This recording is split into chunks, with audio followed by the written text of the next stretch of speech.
Hey everyone, we're live from Facebook headquarters for the first ever live Q&A that we've done as a community together. I've been going around the world and doing some town hall Q&As to learn from people around the community what you want to hear from Facebook, what you want to see on Facebook, and what we can be doing better to serve you.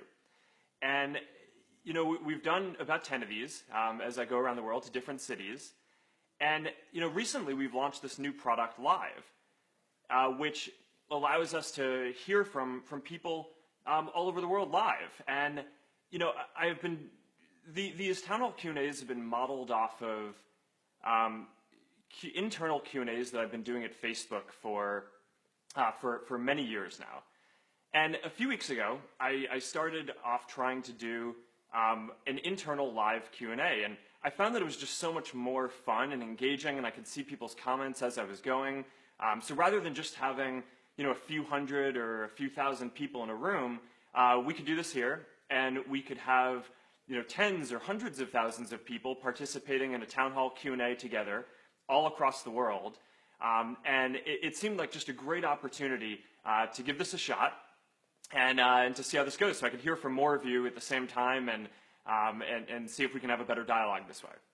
So, this is more of a trial. I've never tried anything at this scale before. I think doing a Q&A when you have tens or up to 100,000 or more people commenting at once is kind of a new thing. So you're going to have to forgive me if I don't get to all of the comments here, or even if it may even be a bit distracting to look at it.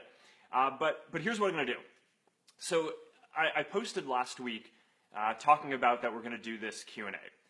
And I asked for some of the questions that you guys wanted to ask. And I asked you guys to like the top questions that you wanted me to go through. So I have on my laptop here right below some of the top questions. And what I'm going to do is I'm going to just go through and answer as many as I can. And I'm going to look at the comments that you guys are posting as we go and try to respond to them as well. So this can be a bit more interactive rather than me just going through and asking the questions. All right, so let's see how this goes, and let's get to it. All right.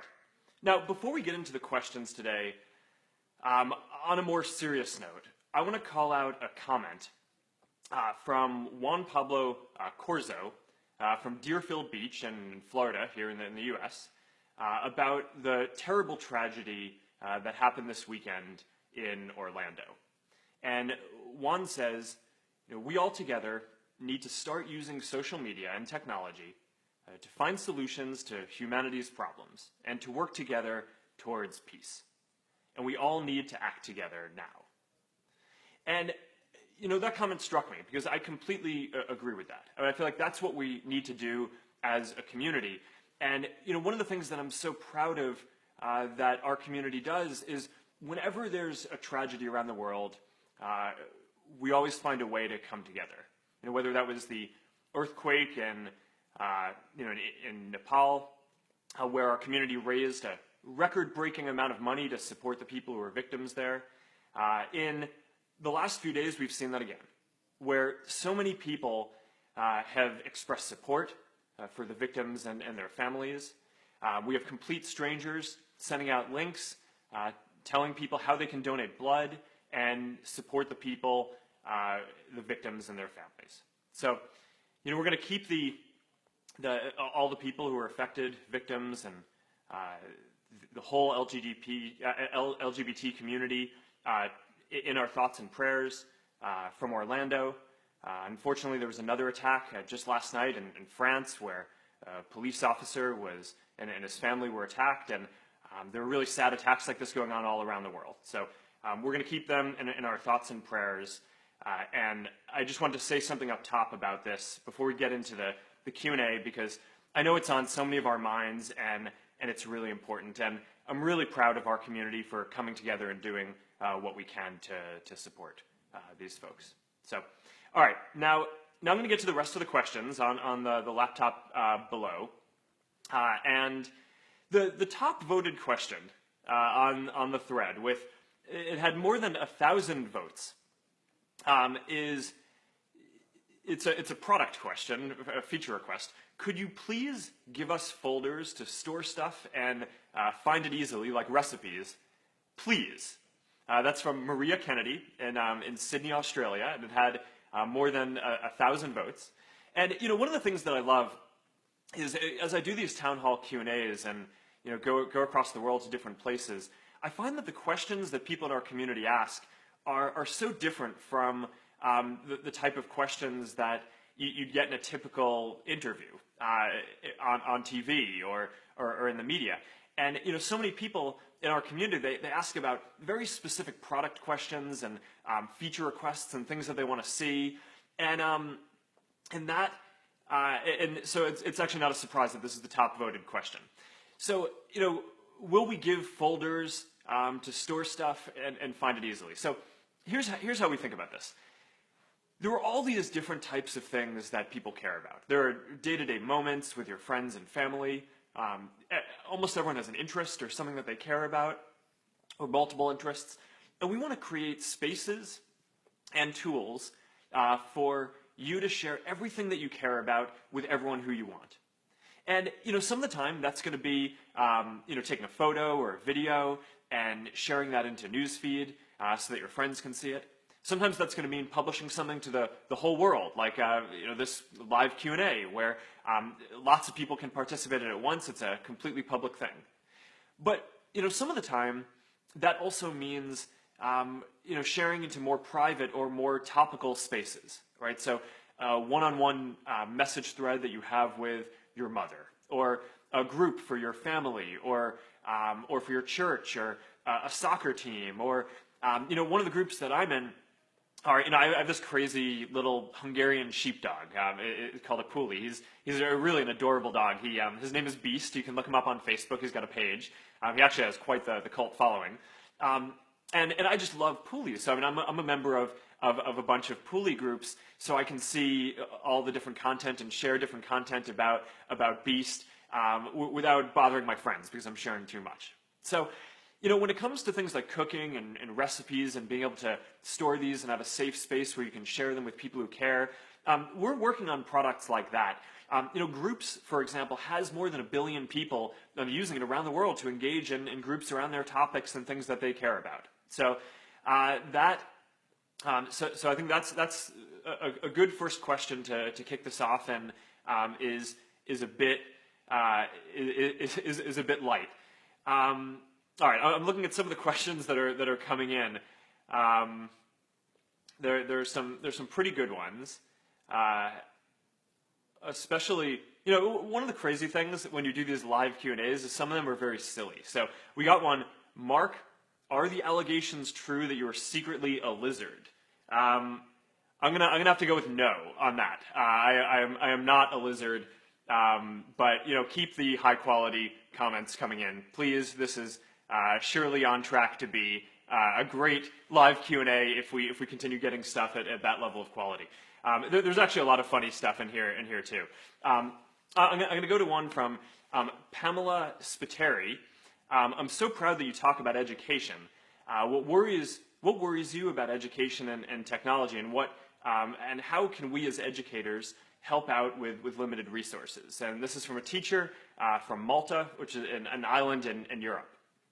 So, for those of you who follow my page, you know that education is something that I care really deeply about. And in my philanthropy work that I do with my wife, a lot of what we invest in is education and making it so that everyone around the world can have great opportunities for their future.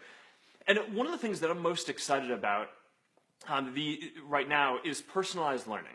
Right? It's this idea that if you think about how education has worked for the last 100 years, really, or maybe even more, most of us probably grew up sitting in a classroom where we probably had some really great teachers, but because of the tools that they had, we were all learning the same thing at the same time, right, in a lecture. So that meant that whether if you understood a concept quickly, you had to spend the same amount of time on it as someone who needed a little more help to get through that. And what personalized learning does is it means that everyone can spend exactly the amount of time that they need to understand a concept, and they can learn it using the formats that make the most sense to them. So if you learn best by watching videos or by reading or by working together with other people or by doing practice problems, you should be able to do whatever works the best for you. And what we're seeing in a lot of the early personalized learning work is it's just producing great education results where the people who get the concepts quickly can just blow through them and can get onto more concepts and can learn more faster. People who find something a little bit challenging can take some more time on it, can take all the time that they need to master the concept. People who learn better by watching videos or playing games or whatever it is can do that. And in some cases, we've seen that personalized learning in schools, people can learn as much as 50% more than they would otherwise. That's for every year that they're in school, they get an extra half a year of learning. So I'm really excited about bringing these kind of tools to everyone across the world, because I think that is going to give everyone a more equal opportunity to excel in the things that they care about. So I'm really excited about that. All right, now I'm going to go back to this list of questions, because there are some really good ones that people asked on the thread earlier in the week that I'm excited to get to. And this one is about it's from Sheba Jolly, who lives in Louisville, Kentucky, in the U.S. And the question is, how can technology add to global optimism in a world that is affected by terrorism, the refugee crisis, geopolitical and economic tensions, and how can we encourage human beings to live happy, productive, and stable lives? And this is one that I think a lot about, right? Because a lot of what we're trying to do here at Facebook is help the world come together to be this global community, right? Our mission is to make the world more open and connected. So we talk about how do we connect people around the world together, and how do we open up the world to everyone, so that everyone can participate in all the opportunities that the world has to offer. And if you think about the history of humanity, is really this long arc of people using technology to be able to come together and overcome problems at bigger scales, right, and improve the quality of life for everyone. So, human civilization started off, we were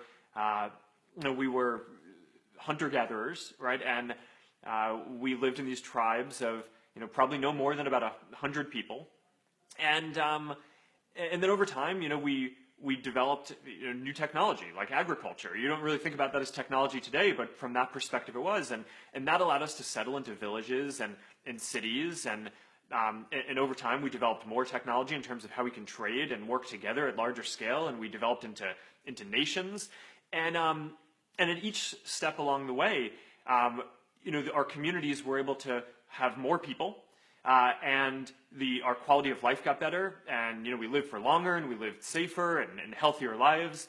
And now I think that we're at this next point in human civilization, where we have the next set of tools that we need, things like the internet, that can be this global communication infrastructure.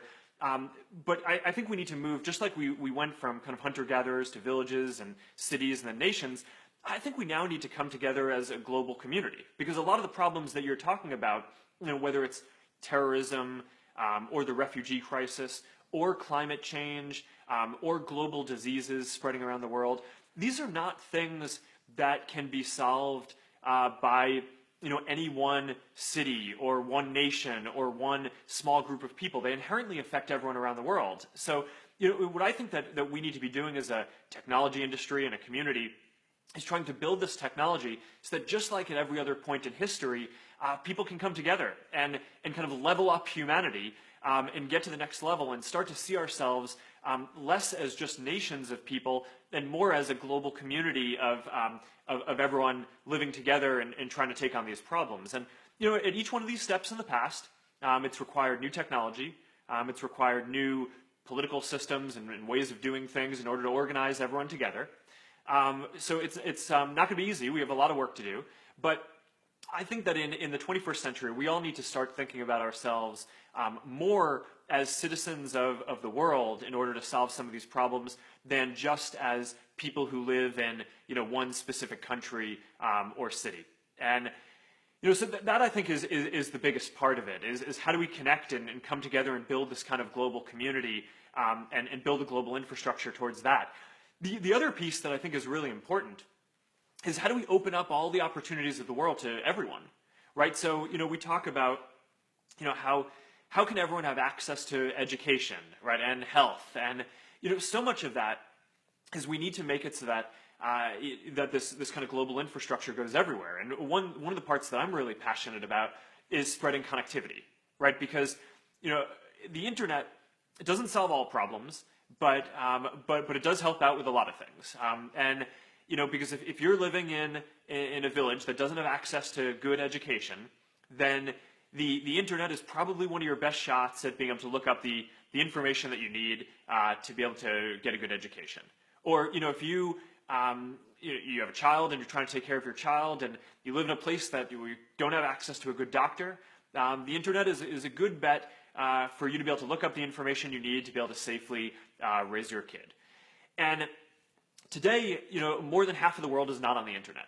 And I think spreading infrastructure like the internet, spreading education around the world, spreading healthcare and all the things that we know through modern science, to open up all the opportunities of the world to everyone is one of the big things that we need to accomplish as a global community in this century, right? And we really should. I mean, there's great inequality in the world today, but I really do believe that if we come together as a global community and we develop the technology to an infrastructure to be able to do that, then I think we're going to be able to make a lot of progress towards pushing on these problems and opening up the world to everyone around the whole world.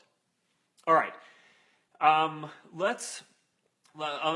scanning these comments here, and let's go to there are a few topics that I want to touch on that we got a few questions on up front about some of the long-term innovation things that Facebook is working on around AI and connectivity and future computing platforms like VR and AR. I'm going to take a question now from the thread earlier about AI and accessibility. And this is from Abdul Aziz in Barcelona in Spain. And the question is, what about artificial intelligence would be the next impact of Facebook on the world, right? Because there are millions of people around the globe who are physically challenged, for example, blind, and they can't access the internet. So that's the question. Now, AI is one of the areas of technology that I'm the most excited about for Facebook. And, it fits into this theme that we were just talking about of how do you open the opportunities of the world to everyone, right? And, I did this live about a month ago with one of our engineers here, who's actually, he's a blind engineer, and he's working on this AI technology at Facebook to make it so that Facebook can look at a photo and can see what's in it. And if you're blind and you can't see your news feed, it can actually read out loud to you what is in the photo. So you're just scrolling through your news feed and it can say, hey, here's a photo of these friends and they're at a beach. Or here's a photo of two friends and they're cooking dinner. And that's an amazing advance that uses AI to understand what's going on in a scene and can bring that opportunity to just hundreds of millions of folks around the world who otherwise wouldn't have the ability to see. And you can imagine very similar things will also be possible with audio too, right, for people who can't hear. So, for example, we're working on AI technology that can, for people who are deaf, can look at the videos like this one as they're playing, and can just add subtitles to them automatically, right? And can understand what's going on. So that way, if for some reason, if you're one of the hundreds of millions of people who can't hear, you can now hear essentially by seeing what is going on in these videos in a way that you couldn't before. And by the way, this stuff is really valuable even for people who are not visually or impaired or deaf as well, because a lot of us are browsing news feed and our phones with the volume off anyway, right? We're in public places where we don't necessarily want to like bother all the people around us by having the audio on. So, how often do you have this experience where you're in newsfeed and you come across a video and the sound is off and you don't necessarily want to tap on it to go in because you're in a public place and you don't want to bug people. But now, because of this AI technology that we've developed that can listen and can start to automatically subtitle things, in the near future, you're going to be able to see what people are saying in those videos even without the audio turned on. So I thought some of this stuff is just really exciting in terms of opening the world up to everyone and making sure that everyone can participate in all of these opportunities. All right, so let's take a look at a bunch of these questions that are coming in. We got one from a woman, Crystal Carrier. Are we really going to have to pay for Facebook? Because I remember at one point that you said that was never going to happen. Is this just a rumor that's spamming Facebook? And the answer is you will never have to pay for Facebook. We've made a commitment. Facebook is free. It always will be. This is part of our mission to make it so that we can build a global community so that everyone can be a part of it, and to make sure that we can open up the opportunities of the world up to everyone in the world. We want to make sure that everyone can afford to use our service, and we're not going to charge, which is why we're ad-supported. And we try to make it so that we have as high quality and great ads as possible as the service, but that's how we keep this service free for everyone and build a strong business. That way we can continue investing and building more things. All right, so I'm gonna keep on going through some of the questions here. Let's go to a question about VR here. This is from Mats Lexel in Stockholm, in Sweden. Are you planning on integrating more VR into Facebook in the future? And if so, what do you hope that VR will bring to Facebook? So, a lot of what we're trying to do here is give everyone in the world the power to share exactly what they're experiencing and thinking with anyone else, right? So, if you go back to the internet 10 years ago, most of what we shared online was text, right? I mean, the internet was very slow. It was very hard to get visual media. So most of what we were doing was text. And, since then, now we all have phones, or most of us do, that have cameras. So we take a lot of photos. And now, as our internet and networks are getting better, we can start to support more video, right? We can upload videos. We can do this live, like we're doing here. And that is just making this experience richer and richer, and you're getting a better sense of what people are experiencing and feeling around the world. And it's just really powerful. But the question that you have to ask is video the end of the line? Right? Is that as good as we can do in terms of capturing a scene and what someone is experiencing at that point in time? And I think that the answer to that is definitely no, right? Because technology can always get better. We can always do a better job of giving everyone a voice, making it so that everyone can share exactly what they're thinking. And to me, that's what VR is about. It's about presence, right? Feeling like you're really there with someone, right? I mean, this live video is great, and we've never done anything like it before.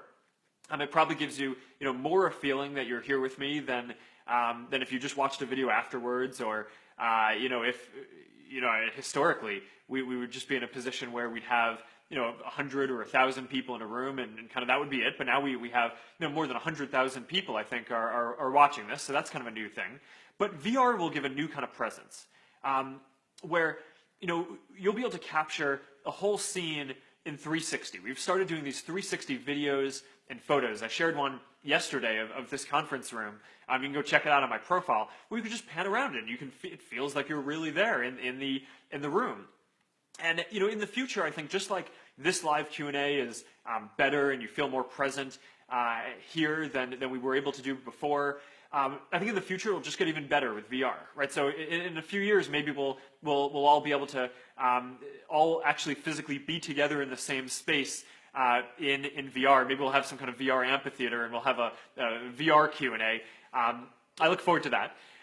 But that, I think, is where this is all going. It's going on this historical trend towards people getting the power to share what they're feeling and thinking in much more detail over time. Text, photos, to videos, to whole scenes, to even more beyond that. Okay, so actually, here's a good follow-up question to that I see. This is from Sudeep Dwivedi in Kanpur, India. And the question is, how is Facebook going to transform itself to keep up with new ideas and technology and ways to communicate? I know that virtual reality is an interesting start, but what's beyond that? So, just like I said that you go from text to photos to videos, and that's not the end of the line. There's going to be something like VR that can help us share what's going on, like the whole scene around us. I don't think VR and AR are the end of the line either. Virtual reality. There's always something that goes beyond that, and some of the stuff starts to get really sci-fi and crazy. But let me give you 3 examples of science research that are going on that are real today. And what I think we're going to get to at the end of the line, past VR, is a world where more than just being able to capture what's going on in a scene, I think you're going to be able to capture a thought, right? What you're thinking or feeling in its kind of ideal and perfect form in your head, and be able to share that with the world in a format where they can get that. And there's some pretty crazy brain research that is going on that suggests that we might be able to do this at some point. Maybe it'll probably be decades down the line, but there's this team at Berkeley, right around here, that's doing this research where they can take an MRI, right, of your brain and do an image of it, and they can take an MRI of you watching different things. So watching different TV programs, looking at a dog, a cat, doing different activities, and then they can take those activities away and they can just do an MRI of your brain, and they tell you, and then they can predict what you're thinking about and what image you're seeing in your mind's eye just by doing the MRI and looking at the brain pattern. And that's obviously pretty far off, and there are a lot of technology and advances that are going to need to happen before that can be safe to use and something that you actually want to do and all that. But I do think that in the future we will have the ability to just capture kind of a raw emotion or thought that we have, and if and when you want and how you want, and of course it's really important that people have the power to do this in the way that they want, be able to share that with other people. And there's also some pretty crazy research. I think there was a paper, I forget where I read this, but I think that the government was doing some research on memories in mice, where they had a mouse go through a maze, and it encoded the memory of how to go through the maze in its head, and then they were actually able to take the representation of that memory and zap another mouse and put that memory into that other mouse, and it's that's pretty crazy stuff. And then that mouse, without actually having ever been through the maze, was able to go do it. And so that's just kind of straight out of the Matrix, right? And that's really far off. I mean, no one's doing that on humans. But I think that it's a in the future there are all these ethical questions and all these interesting questions about how you do that well, and how you give people power so that they can do this in a way that they want. But having the ability, the raw ability over time, to be able to share a pure thought or feeling in the way that you want, and give you control over that, I think is something that 50 years from now may not be a crazy thing to think about. So, and yeah, we're not working on that, but that's a thing that down the line may be possible. Okay, let's look at here's a fun question. This one is about live video. So it's from Adrian Burnett in Greenville, South Carolina, here in the U.S. And the question is, I love the live feed that lets you interact with people on a more personal level, and so thank you for that. And you're welcome, Adrian. I'm glad you're enjoying it. Is there anything in the works to improve the live feed? And the answer is yes. This is a big area that we're working on. The experience that we're having now together, I think, is really cool and interesting and fun that we can do this.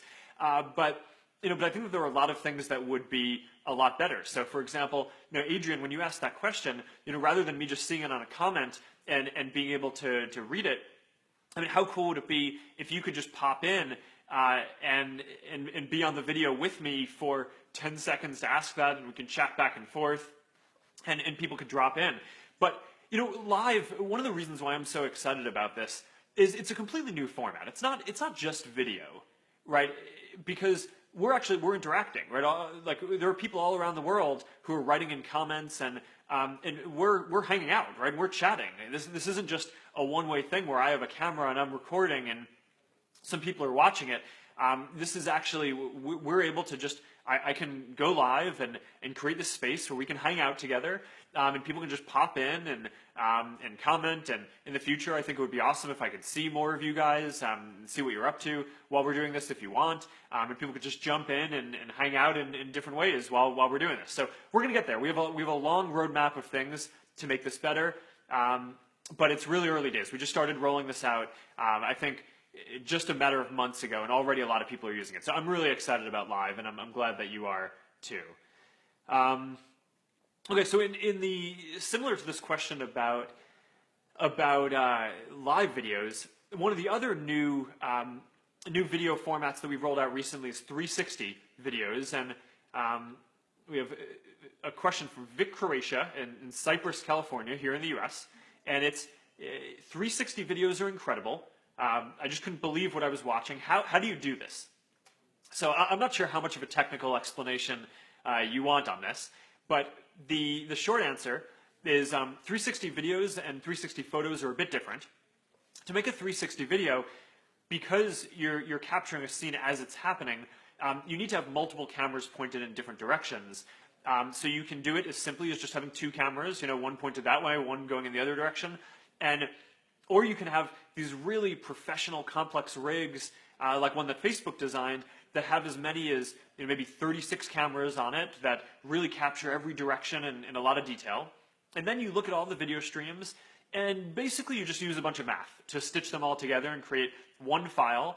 And then you can use the gyroscope on the phone, so that as you tilt around or look around in different directions, we know and can map where you should be in the video to the orientation that you're looking at. Now, videos require a little bit more professional production. You can buy a 360 video camera. There are plenty online. But 360 photos, which I think are actually potentially even cooler, which we just launched in the last couple of weeks, that anyone in the world can do just from your phone, right? I mean, I posted one of my conference room. I posted one from that someone else took of New York City. And that, I mean, you literally just take your phone and you pan it around the room like you're just doing a normal panorama photo. And then you just upload that to Facebook, and we'll take care of the rest of the math there. So you can create an awesome 360 photo just that way by yourself. So that's pretty cool. Okay, somewhat of a different question, but again, getting into feature requestville here.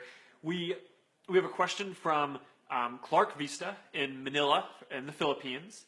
And the question is, would you ever consider creating a Facebook app that is a lighter version? So this just makes browsing much faster and saves data from our network. And so Clark, you're in luck because we actually have this. It's called Facebook Lite. So you even got the name right in your question when you asked if we were going to build a lighter version of Facebook. And you can find it in the app stores on Android, and it's exactly what you say, what you're asking for. It's a smaller file, right? So you can download it. It takes up less space on your phone if you don't have a lot of space, and it goes faster. It uses less data, and it tries to be more efficient. And in order to do that, some of the features of the full Facebook app aren't there. But if what you're looking for is a light and fast experience, that's the app that you want. And there are tens of millions of people using it around the world who I think have the same question that you have. So go check it out. Okay. Let's see. What else is going on in the thread? I'm going to take a second to scan this and read through. Let's see.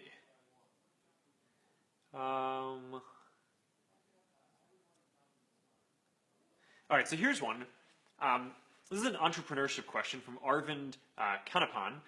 Who's been your biggest advisor since you started the company, and what obstacles have you faced along the journey to where you are now? And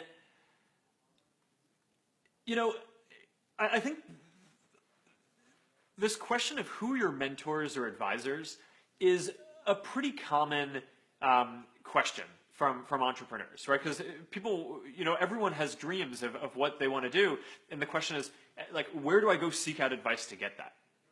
And what I've always found to be true is there are lots of smart people around the world who you can get advice from, but the people who I've learned the most from are not some people who I just talk to every few months who are advisors or mentors to me, although I really value those relationships too.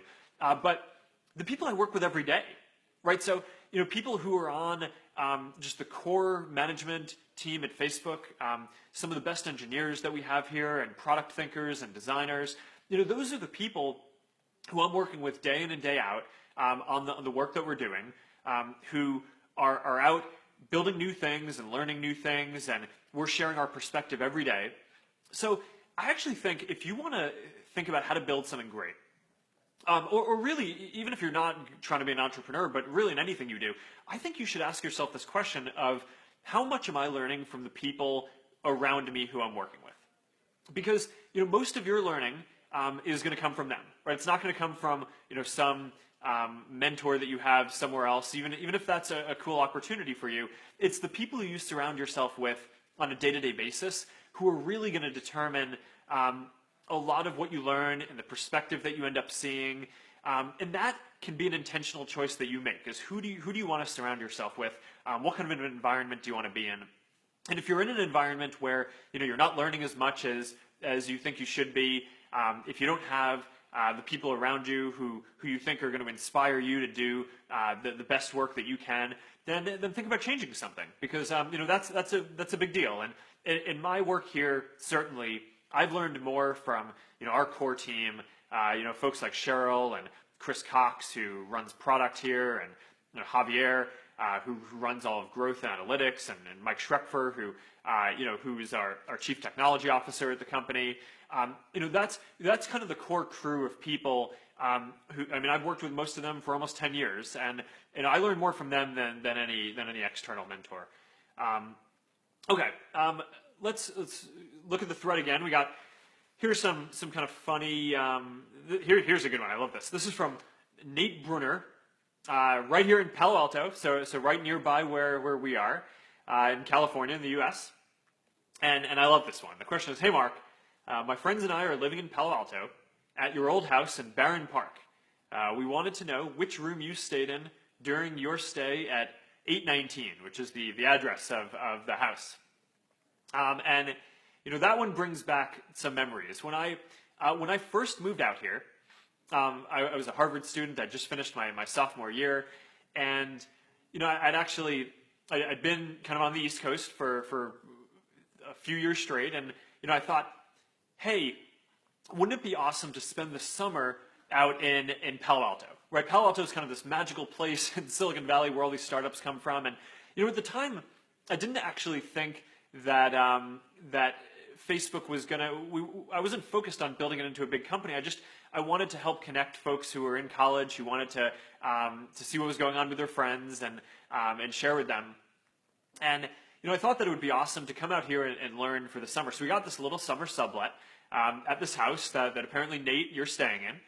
Which, by the way, to answer your question before I continue with the story, when you enter into the house, assuming you're coming in from the road, if you go to the right wing of the house where there's a couple bedrooms down there, it's all the way down the hallway on the right side. I think it's the further bedroom is the one that I stayed in, and that was a good time. So we got the summer sublet out here, and we just stayed in the house. We didn't have an office, and we just kind of all stayed around this kitchen table, me, Dustin, my co-founder, a handful of other folks, and folks who were working with us for the summer. And we built a lot of the early features of Facebook. We built the wall. We built groups and events. We worked that summer to spread Facebook to more than 100 more schools. And it was a lot of fun. A lot of good stuff happened at that house that brings back some fun memories. And I'm glad that you brought that up. So good luck to whoever is staying in that zone. Okay, I think let's go back to the thread and see what people are asking now. All right, here's another one around entrepreneurship.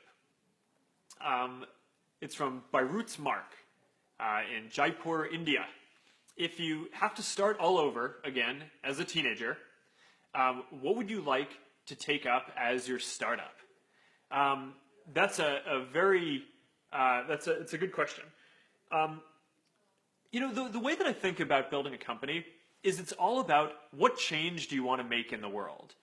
I started Facebook not as a company, but because I wanted to help connect people who are at my college, right? And I wanted to give people the power to share what was going on with them in their lives. And that's really what I care about, right? I mean, it's this whole idea that we talked about earlier of making the world more open and connected. How do you connect people and bring people together towards a global community? And how do you open up the opportunities of the world so that everyone in the world can participate? And, if I had to start over today, I think Facebook would look different. I started it as, sorry, I got the hiccups randomly. I wouldn't start it as a website today. I think you'd start whatever you were building as a mobile app. Today more than 1 billion people use Facebook on their mobile phones, and that's obviously the more important way that people are accessing the internet and communicating with each other today. So that would be different. But I often tell folks that if I had to start over, if you just dropped me in the middle of a desert somewhere or in the middle of a jungle, I would probably first try to figure out my way out, and then I would start working on connecting people around the world, because that is what I care about. And I don't know exactly what the right strategy would be to get started today. I think it would be more around mobile or some other future technology than building a website like when I got started. But so much of entrepreneurship, don't think about it as building a company. Right, I think that's actually the biggest mistake that people make is they decide that they want to build a company rather than thinking about what change they want to make in the world. Once you know what change you want to make in the world, all of the tactics and strategy for how you do that just fit into that change. And that, I think, is the key thing. And no matter what situation I'm in, I think bringing people together and using technology to help open up the opportunities of the world for people that's just what I'm passionate about, and that's what I would do. All right, now I posted this 360 photo yesterday of my conference room, and if you looked at it, you could see that it's all glass, and like part of that is it's the symbol of our open culture here, that people can just walk around and see what's going on. But that also means that I can look out and see what's going on, and we have all kinds of interesting people who come by and visit the office. And I think I just caught someone out of the corner of my eye who I'm going to go pull in for a second, because I think that this is going to be fun. So give me a second. Give me 15 seconds to go grab him. I don't actually know. Maybe he's in the middle of a meeting or something. But I'm gonna see if I can pull this off. So give me one moment, and I'll be right back. What's going on? Mark? Hey. What are you doing here? Come on in. What are you? You got a live video this afternoon? I do. Hacker Square. I do. All right. All right. I thought I found someone of interest here. We got What is we got this? Mr. Jerry Seinfeld. Hi. How's it going? I'm doing great, Mark. It's great to meet you. It's good to meet you too. I had no idea you would be here. I'm supposed to say that. Yes. That's right. That's why it's funny when I say it. Yeah. Well, you're the comedian. Yeah. So no, what are you doing here? I'm doing a Oculus demonstration. I'm doing a Q&A on Facebook Live today, and we're showing the first episode of the new season of Comedians in Cars just to the employees of Facebook. That's not going to be on the air today. Oh, I'm a fan of that. Thank you. So did you do the Oculus demo already? I did the Oculus demo, yeah. So what do you think? We got to start there. I loved it. I really, really loved it. I really thought it was funny and stimulating. It was one of those things that you can't react to in the moment. You have to. I have to think about that. I could tell you better tomorrow. Okay. What I thought of it. And you got to do the hands demo too. I did the hands thing. I could hold things. I drew things. So that's coming out later in the year. That's actually not a. I mean, we've demoed it publicly, but people can't buy that one yet. I'm really looking forward to that. I think when that, it's just much more compelling when you can actually change the world and interact with other people. So I think that'll be good. And you're going to do a live Q&A, you said? We're doing a live Q&A. Yep, we're going to show the first episode of Comedians in Cars Season 8, and then we're going to do a live Q&A on Facebook. Okay. So while we're here, I think we have like 10 or 15 more minutes in this Q&A. You want to take some questions with me? Yeah, sure. What do we got? So we got some on this screen. We have the top voted questions that people submitted and voted on in the week leading up to this, and then on this screen here we have all the live comments as people are pouring in, the ones that people are voting on as well. So here we should just pick one up. I don't find any of these interesting at all.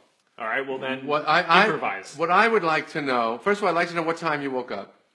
This morning, 6 a.m. 6 a.m., okay. Which is not normal, but Max is like a pterodactyl. Right. And it's actually, I mean, it's like, I didn't know a human could make those noises. Right.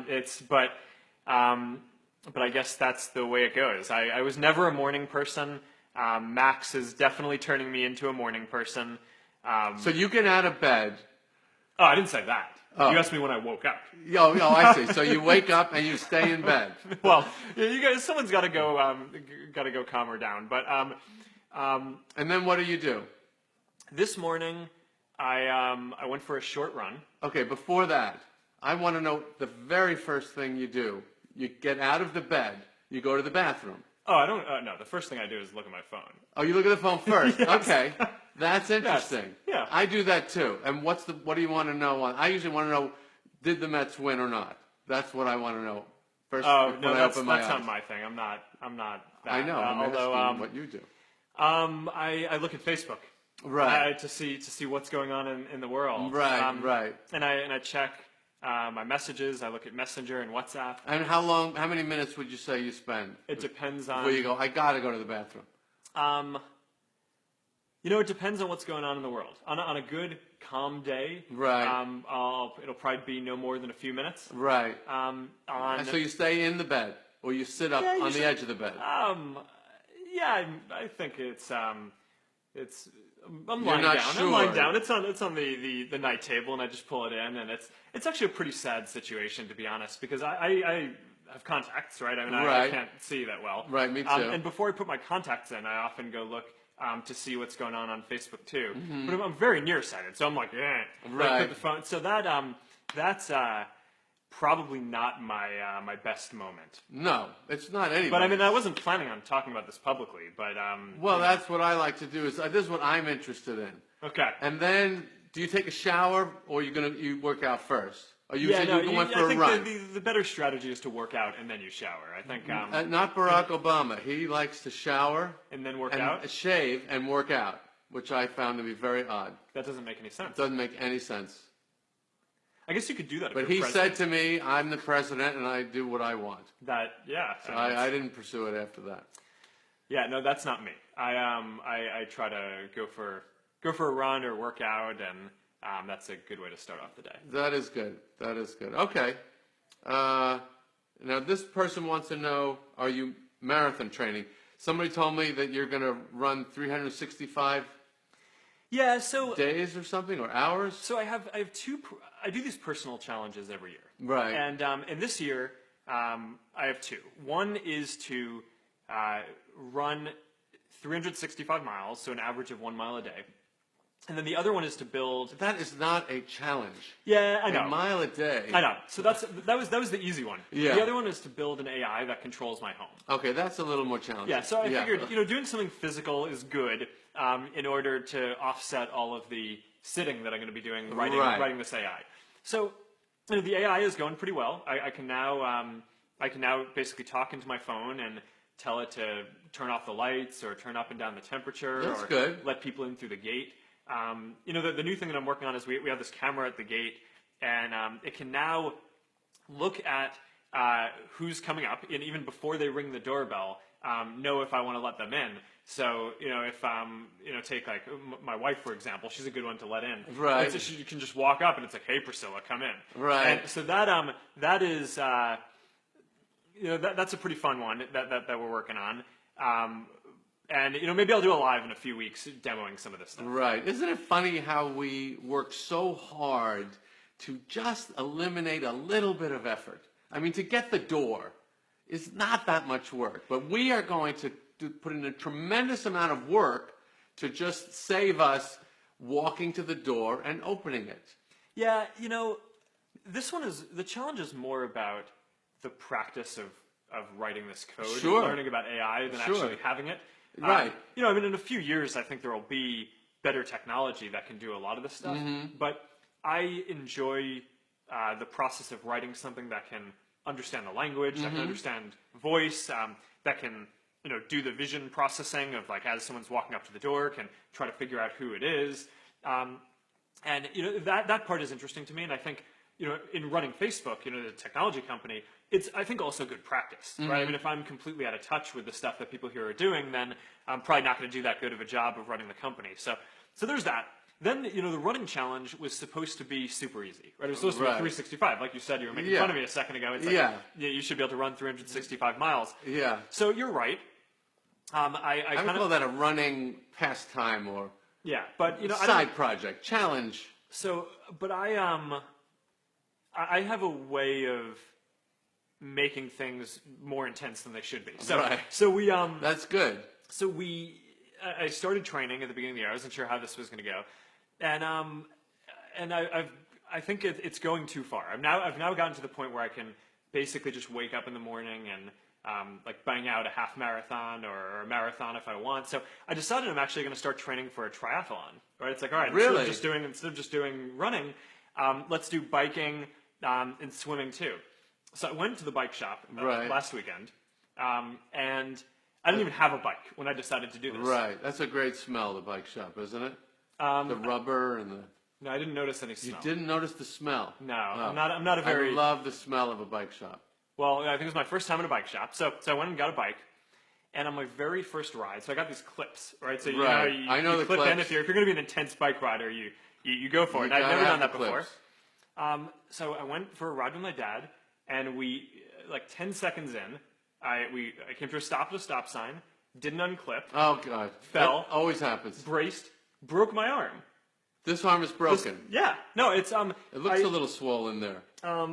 Yeah, well, I mean, it's only a week old, but it's the radius bone. It's a little fracture. It's very interesting. People don't believe me because I don't have a splint or a sling. Why don't you put it in something? Apparently, when you're trying to heal an elbow or a shoulder, if it's not too badly separated, the mobility actually helps it heal. Right. More than just having it in a sling. That makes it all stiff. Okay. So well, I'd suggest maybe your next challenge would be 15-second rides. Since your last one was 10, let's go for a 15-second bike challenge. Yeah, no, I mean, I think I need to ease into this triathlon thing. I'm not. Right. My training is not off to a good start on this, so we'll have to see how this goes. That's a huge commitment for a guy with a baby, a triathlon. That's really. I mean, you've already got it. You've got a baby. That's a triathlon right there. No, she likes running with me though. Oh, really? In the little thing? Yeah, she loves it. She's like, I think she thinks she's flying. Yeah, I always think kids in those jogging strollers must be thinking, we are probably so late for something. I don't know where we're going. Yeah. So should we answer some questions people want to ask us? Yeah, let's go for it. Let's take one or two. No one seems to even know that I'm here. I don't see my name anywhere. Well, you do have OMG Jerry Seinfeld. Oh, yeah. That's not a question. That's not really a question. That's Karen Maroney. She needs a challenge also. All right. Let's get some questions for Jerry here. What do you want to know about me? You must be a little curious about me. Well, so I mean, Seinfeld. My understanding is like that's my show. I know you're. It's you're eating a lot of cereal. Yes. So what do you eat for breakfast? I don't eat cereal anymore. What do you? Now I like to have 3 eggs because I read an item about this lady in Italy that's 105 and has 3 eggs for breakfast every morning, and I said that sounds good. So every day I have 3 eggs for breakfast. And it's a All right. fantastic breakfast. Holds you like for 4 hours. Okay. Well, that's a lot of eggs. 3? Is that healthy? Yeah, I think it is. All right. I'll take your word for that. That's not what I do. All right. So let's. This one I think we should be able to have some fun with. It's from a question from John Joseph Contreras in Menlo Park, California, which is right where our offices are here. So this is a very neighborly question. Okay. The question is, you should totally come out to our block party Yeah. in Menlo Park. Okay. On That's Terminal a Ave. suggestion. Yeah. Just your wife and kid are also welcome. No, they're not. I don't know. So, okay, I again- have a completely differerent reaction to that. I think that's a really nice question. Yeah. I mean, this is what Facebook does. But what's the question? Will we come to the block party? I didn't Can know. I send you instead? Yeah. No, no thank you, John. Not interested. Because what makes that community nice and relaxed is that I'm not there. That's what makes it friendly and real. That's what he likes about it. You and I showing up would ruin everything he likes about that community. Yeah, but, we talk a lot about building global community.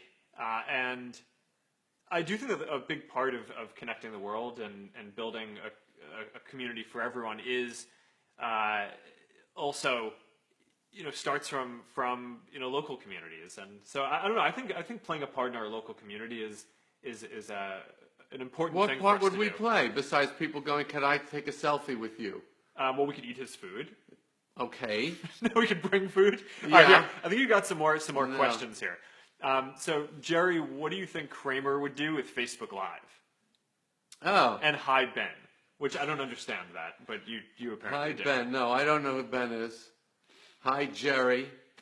Boy, we Hey, got Pillow, what you would doing? Kramer do with Facebook Live? You mean, I don't know. Does he mean Michael Richards or does he mean the character?